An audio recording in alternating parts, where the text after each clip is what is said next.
بسم اللہ الرحمن الرحیم۔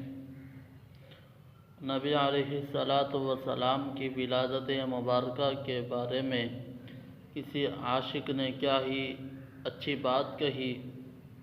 فرماتے ہیں کہ خلیل اللہ نے جس کے لیے حق سے دعائیں کی، ذبیح اللہ نے ذبح ہونے جس کی التجائیں کی، جبن کے روشنی پھر دیدہ یعقوب میں آیا، جسے یوسف نے اپنے حسن کے نئے رنگ میں پایا، کلیم اللہ کا دین روشن ہوا جزوِ فشانی سے، وہ جس کی آرزو بھڑکی جواب لن ترانی سے۔ نبی علیہ السلام کی یتیم پیدا ہونے سے یہ مقصود تھا کہ لوگوں دیکھو ظاہراً یہ ہستی بے سہارا ہے، مگر جس کا کوئی اور سہارا نہیں ہوتا اس کا سہارا اللہ ہوتا ہے۔ والد کو ابا بھی کہتے ہیں، عربی میں ابو بھی کہتے ہیں، ابو کو مخفف کر کے اب بھی کہہ دیتے ہیں۔ اب ذرا غور کرنا، اللہ تعالیٰ نے نبی علیہ السلام کو یتیم پیدا کر کے یہ پیغام دیا کہ لوگوں جس کا دنیا میں اب نہیں ہوتا اس کا رب ہوتا ہے، اور جس کا رب ہوتا ہے اس کا سب کچھ ہوتا ہے۔ یتیم ایسے ہی در یتیم بنتے ہیں،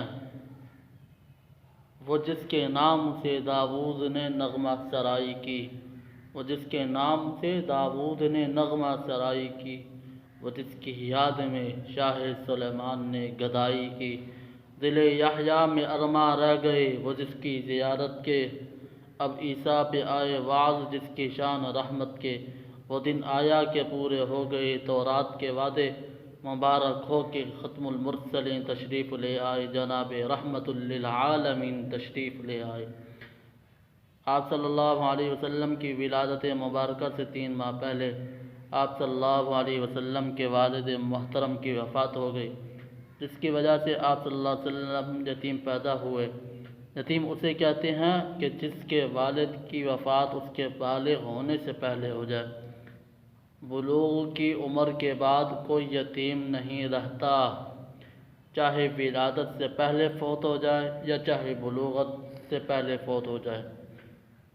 تو میرے آقا نامدار حضرت محمد مصطفیٰ صلی اللہ علیہ وسلم جب دنیا میں تشریف لائے اس وقت والد کا سایہ سر سے اٹھ چکا تھا۔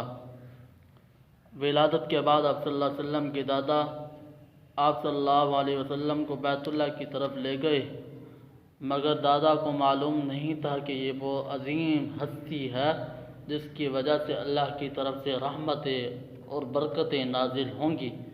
قدم قدم پہ رحمتیں، قدم قدم پہ برکتیں، جہاں جہاں سے وہ شفیع آسیاں گزر گیا۔ جس نے بھی بچے کو دیکھا اس نے بھی بہت پیار کیا اور تعریف کی۔ چنانچہ 7واں دن جب نام رکھنے کا وقت آیا تو عبد المطلب نے کہا، میرے اس بیٹے کی ہر بندے نے تعریف کی، لہٰذا میں اس کا نام محمد رکھوں گا۔ محمد کا مطلب وہ ذات جس کی کائنات میں سب سے زیادہ تعریفیں کی گئی ہوں۔ نبی علیہ السلام محمد بھی تھے اور احمد بھی تھے۔ احمد کا مطلب وہ ذات جو اللہ کی اتنی تعریفیں کرے کہ اللہ کی اتنی تعریف کسی اور نے نہ کی ہو۔ یہ دونوں نام اس سے پہلے کبھی بھی نہیں رکھے گئے۔ یہ اتنے خوبصورت نام رکھا گیا میرے آقا نامدار حضرت محمد مصطفیٰ صلی اللہ علیہ وسلم۔